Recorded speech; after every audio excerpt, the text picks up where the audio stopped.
Hello student, we are going to discuss the next part of financial accounting that is related to capital and revenue. इस lecture में आप सीखोगे कि transactions कितनी तरह की होती हैं, कैपिटल ट्रांजैक्शन और रेवेन्यू ट्रांजैक्शंस क्या होती हैं.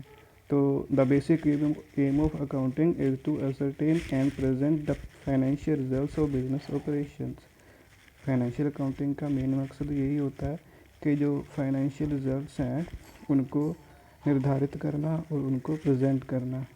And its financial position. In order to record transactions it is important to distinguish various transactions according to their nature. तो ट्रांजैक्शंस की रिकॉर्डिंग करते वक्त हमने ध्यान रखना होता है कि ये ट्रांजैक्शंस किस तरह की है. सम ऑफ देम में भी कैपिटल, इनमें से कुछ ट्रांजैक्शंस कैपिटल ट्रांजैक्शंस होंगी और कुछ ट्रांजैक्शन जो होंगी वो रेवेन्यू ट्रांजैक्शंस होंगी. तो कैपिटल ट्रांजैक्शंस क्या होती हैं? The transactions like capital expenditure and capital revenue are those whose benefit last longer than one accounting period. In other words, these are those which provide benefit to the business for long time. ये वो transactions होती हैं जो business को लंबे समय तक affect करती हैं. या तो ये इनका जो बेनिफिट है वो लंबे समय तक चलेगा, या फिर ये जो इनकी जो लाइबिलिटी है वो लंबे समय तक कंपनी को पे करनी पड़ेगी. These are charge to balance sheet. जो कैपिटल ट्रांजैक्शंस है वो आप प्रॉफिट एंड लॉस अकाउंट में नहीं डालते बल्कि बैलेंस शीट में डालते हो. कैपिटल ट्रांजैक्शंस दो तरह की होती हैं, capital receipts and capital expenditure. तो सबसे पहले कैपिटल रिसिप्ट्स या फिर कैपिटल रेवेन्यू. द ट्रांजैक्शंस में be called capital revenue if it satisfy to conditions. अगर कोई ट्रांजैक्शन इन नीचे दी गई तो कंडीशंस को पूरा करती है तो वो कैपिटल रेवेन्यू ट्रांजैक्शंस होंगी. तो पहली कंडीशन है it lead to increase in liability. यह ट्रांजैक्शन ऐसी हो जिससे कंपनी की जो लायबिलिटी है वो इंक्रीज़ होती हो, या फिर ये जो ट्रांजैक्शन है वो ऐसी हो कि इससे कंपनी के एसेट में डिक्रीज़ होता हो. If a transaction such that it lead to increase in liability then it may be called capital revenue transaction. अगर कोई ट्रांजैक्शन कंपनी की लाइबिलिटी को इंक्रीज़ करती हो तो ये कैपिटल रेवेन्यू ट्रांजैक्शन कही जाएगी. Such as borrowing from banks and other sources. जैसे कि बैंकों से लिया गया उधार. अगर आप उधार लोगे तो आपकी लाइबिलिटी जो है वो इंक्रीज़ होगी, तो ये आपका कैपिटल रेवेन्यू ट्रांजैक्शन है. ये जो लोन है वो लंबे समय तक कंपनी को अफेक्ट करेगा. If any transaction lead to reduction in fix asset. या फिर रेवेन्यू रिसिप्ट वो हो सकती है जिससे कंपनी की फिक्स एसेट में कमी आई हो. It would be considered as capital receipt such as sale of plant. जैसे कि कंपनी अगर अपना प्लांट का कुछ हिस्सा सेल कर दे तो उसकी फिक्स एसेट जो टोटल है उसमें काफ़ी कमी आएगी. लैंड अगर वो पार्ट ऑफ लैंड बेचती है तो उसकी वो लैंड जो है उसमें भी कमी आएगी. तो ये जो है कैपिटल रेवेन्यू ट्रांजैक्शन थी. इसकी कुछ एग्जांपल मैंने आगे आपको दी हैं, जैसे कि long term loan from financial institutions. वित्तीय आधारों से लिया गया लॉन्ग टर्म लोन जो है कैपिटल रिसिप्ट है. Receipt from equity share holders. Equity share holders से जो शेयर की मनी मिली है वो भी कैपिटल रिसिप्ट है. Revenue receipt from issue of debentures. अगर कंपनी ने डिवेंचर्स इशू किए और उन डिवेंचर्स के ऊपर कंपनी को जो अमाउंट मिली है वो भी कैपिटल रिसिप्ट है. Receipt from sale of fix asset. अगर कंपनी ने अपनी कोई लैंड, कोई बिल्डिंग, कोई प्लांट, कोई मशीनरी, किसी भी फिक्स एसेट को सेल किया तो इससे जो उसको मनी रिसीव हुई है वो कैपिटल रिसिप्ट है. नेक्स्ट है receipt from insurance company for loss of fix asset. Company ने अपनी किसी फिक्स एसेट का इंश्योरेंस करवाया हुआ था, एक्चुअली वो फिक्स एसेट है उसका नुकसान हो गया जिससे इंश्योरेंस कंपनी से क्लेम मिला, तो ये क्लेम भी कैपिटल रिसिप्ट है. डिसइन्वेस्टमेंट है. और आखिरी है capital raise by proprietor. Proprietor के द्वारा रेज की गई कैपिटल जो है वो भी कैपिटल रिसिप्ट की ही एक पार्ट है. जिसका दूसरा पार्ट है capital expenditure. The transaction may be called capital expenditure if it lead to increase in production capacity of business. कोई भी ट्रांजैक्शन कैपिटल एक्सपेंडिचर कही जाएगी जिससे कंपनी की प्रोडक्शन करने की कैपेसिटी इंक्रीज़ होती हो और it benefit will endure for long period. और इस ट्रांजैक्शन का जो बेनिफिट है कंपनी को वो लॉन्ग पीरियड तक होता हो. जैसे कि लाइसेंस फीस पेड, कंपनी ने किसी भी चीज़ का जो है लाइसेंस लिया है जिससे फ्यूचर में उसे प्रोडक्शन करने में मदद मिलेगी, और ये मदद कई सालों तक मिलेगी, इसलिए लाइसेंस फीस जो है वो कैपिटल एक्सपेंडिचर है। Acquisition installation expenses of fix asset को ख़रीदा, इसे इंस्टॉल किया, सभी जो खर्चे इंस्टॉल करने तक के हैं वो कैपिटल एक्सपेंडिचर ही माने जाते हैं। Expenditure for starting a new business को शुरू करना हो तो इसमें जो आपके खर्चे आए हैं ये आपके कैपिटल एक्सपेंडिचर है। न्यू बिजनेस से आपको प्रोडक्शन होगी और आपको बेनिफिट जो है इसका बिजनेस का लंबे समय तक मिलेगा। Expenditure for acquiring and copyright, patent right, trademark etcetera, किसी भी तरह के copyright, patent right, trademark etcetera को एक्वायर करने के जो भी एक्सपेंडिचर होते हैं वो भी कैपिटल एक्सपेंडिचर ही होते हैं। सो दूसरी तरह की ट्रांजैक्शन थी आपकी रेवेन्यू ट्रांजैक्शंस। तो those transactions which occur from normal business operations, ये जो ट्रांजैक्शन होती हैं ये कंपनी के या बिजनेस के नॉर्मल ऑपरेशंस के दौरान पैदा होती हैं। These are charge to profit and loss account. मैंने आपको पीछे बताया जो कैपिटल ट्रांजैक्शंस हैं वो आप बैलेंस शीट में डालते हो, और जो रेवेन्यू ट्रांजैक्शंस हैं वो आप प्रॉफिट एंड लॉस अकाउंट में डालते हो। It's benefit don't last longer period. इसका जो इन ट्रांजैक्शंस का जो बेनिफिट है कंपनी का लंबे समय तक नहीं रहता, आमतौर पे इनका बेनिफिट साल से कम समय के लिए रहता है।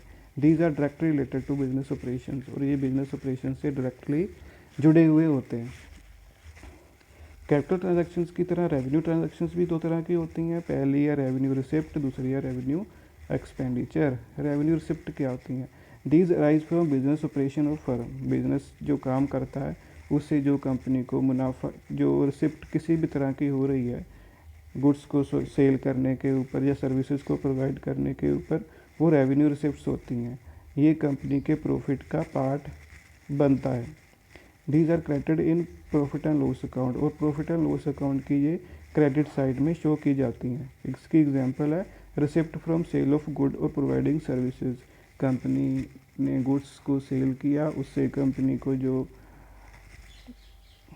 सेल प्रोसीड मिली वो जो है रेवेन्यू रिसिप्ट है। या फिर अगर कंपनी सर्विसेज प्रोवाइड करती है, सर्विसेज जैसे अकाउंटिंग सर्विसेज हो गई, ट्रांसपोर्टेशन सर्विसेज हो गई, इंश्योरेंस सर्विसेज हो गई, तो इनसे जो भी उनसे रिसिप्ट हुई है तो वो रेवेन्यू रिसिप्ट है। दूसरा interest and dividend income of company ने कहीं पे इन्वेस्टमेंट की हुई है और उससे कंपनी को डिविडेंड मिल रहा है या इंटरेस्ट मिल रहा है, वो रेवेन्यू रिसिप्ट है। डिस्काउंट रिसीव्ड फ्रॉम क्रेडिटर्स के द्वारा से कंपनी को डिस्काउंट रिसीव हुआ तो ये भी रेवेन्यू रिसिप्ट है। कमीशन अर्न, कंपनी ने कमीशन अर्न किया, वो भी रेवेन्यू रिसिप्ट है। और आखिरी रेंट रिसीव, ये सभी रेवेन्यू रिसिप्ट थे। नेक्स्ट है आपका रेवेन्यू एक्सपेंडिचर, एक्सपेंसेस विच इनकर ड्यूरिंग नॉर्मल बिजनेस ऑपरेशंस। ये भी वही एक्सपेंसेस है जो कंपनी के नॉर्मल बिजनेस ऑपरेशंस के द्वारा के कारण जो है पैदा होते हैं। These are charge to profit and loss account and debited there. तो जो इनकम्स थी वो आप प्रॉफिट एंड लॉस अकाउंट के क्रेडिट साइड में डालते थे, बट ये रेवेन्यू एक्सपेंडिचर है, इसे आप डेबिट साइड में जो है वो शो करोगे। Benefit of this expenses don't last longer period of time. In expenses का जो बेनिफिट है कंपनी को लंबे समय तक नहीं रहता, और ये जो है साल के अंदर अंदर कंज्यूम हो जाते हैं। जैसे कि salary, wages, rent etcetera paid. Company ने अपने कर्मचारियों को जो है सैलरी पे की, मजदूरों को वेज पे की, रेंट पे किया, इंटरेस्ट कमीशन पे किया, ऑफिस एंड एक्सपेंसेस कंपनी के जो भी हैं रेवेन्यू एक्सपेंडिचर है। सेलिंग एंड डिस्ट्रीब्यूशन एक्सपेंसेस वो भी जो है रेवेन्यू एक्सपेंडिचर है। तो नेक्स्ट आपका पार्ट है डेफर्ड एक्सपेंसेस। डेफर्ड एक्सपेंसेस जो हैं ये भी आप एक तरह की आपकी ये एसेट होती हैं। ये होते क्या हैं? Cost which have been paid but these are not consumed yet. ये वो एक्सपेंसेस है जिनको आपने पे तो कर दिया है बट उन एक्सपेंसेस को कंज्यूम नहीं किया। मेरे कहने का मतलब है कोई ऐसा खर्चा जिसकी पेमेंट आपने पहले कर दी है बट उस खर्चे का आपने अभी तक बेनिफिट नहीं लिया। In other words, these are those costs which have been incurred but their benefit is not totally consumed till the date। दूसरे शब्दों में आप कह सकते हो कि ये वो कॉस्ट हैं जिनको आपने पे तो कर दिया है, बट इनका बेनिफिट अभी तक आपने पूरी तरह नहीं लिया। These are related to assets until they are consumed. जब तक ये कंज्यूम नहीं होते तब तक जो है वो एसेट का पार्ट बनते हैं। इसकी एग्जांपल्स हैं tax paid before they due. तो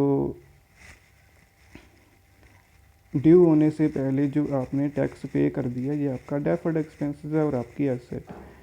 insurance premium paid before start of coverage period. Insurance premium आपने अगले 6 महीनों का पहले ही पे कर दिया तो ये आपका डेफर्ड एक्सपेंसेस है और ये आपकी एसेट भी है। Rent of building paid in start of the month. आपने जो बिल्डिंग का रेंट है 6 महीने का या साल का पहले ही पे कर दिया तो ये भी जो आपका डेफर्ड एक्सपेंस है और एसेट है। Salary paid in advance. आपने एडवांस सैलरीज पे कर दी तो वो भी आपका डेफर्ड एक्सपेंसेस होता है। तो इसे आप बैलेंस शीट की एसेट साइड में डालते हो as a prepaid expenses. Next है deferred revenue. Deferred revenue is money received by a company in advance of having earned it. तो इसका मतलब ये है कि कंपनी को मनी रिसीव तो हुई है पर कंपनी ने उस मनी के लिए अभी तक कोई काम नहीं किया। For example deferred revenues are not yet revenue and therefore can not yet be reported in income statement. क्योंकि कंपनी ने अभी तक उस रेवेन्यू के लिए काम नहीं किया तो इसलिए ये इनकम स्टेटमेंट में अभी तक शो नहीं होगा। इसकी हम एग्जांपल लेते हैं, सीधा आपको इसका पता चलेगा। जैसे कि कंपनी ने अपनी गुड्स जो हैं, अच्छा जो कस्टमर है कंपनी का, उन्होंने कंपनी को एडवांस पेमेंट कर दी हुई है बट कंपनी ने अभी तक उनको डिलीवरी नहीं की गुड्स की। तो जब तक गुड्स की डिलीवरी नहीं होती तब तक जो आपको एडवांस मिला है ये आपकी इनकम नहीं मानी जाएगी। इनकम तब मानी जाएगी जब आप गुड्स की डिलीवरी कर दोगे। तो ये आपका डेफर्ड रेवेन्यू होगा। जो एडवांस मनी कस्टमर से रिसीव हुई है ये आपका डेफर्ड रेवेन्यू होगा। और ये जो है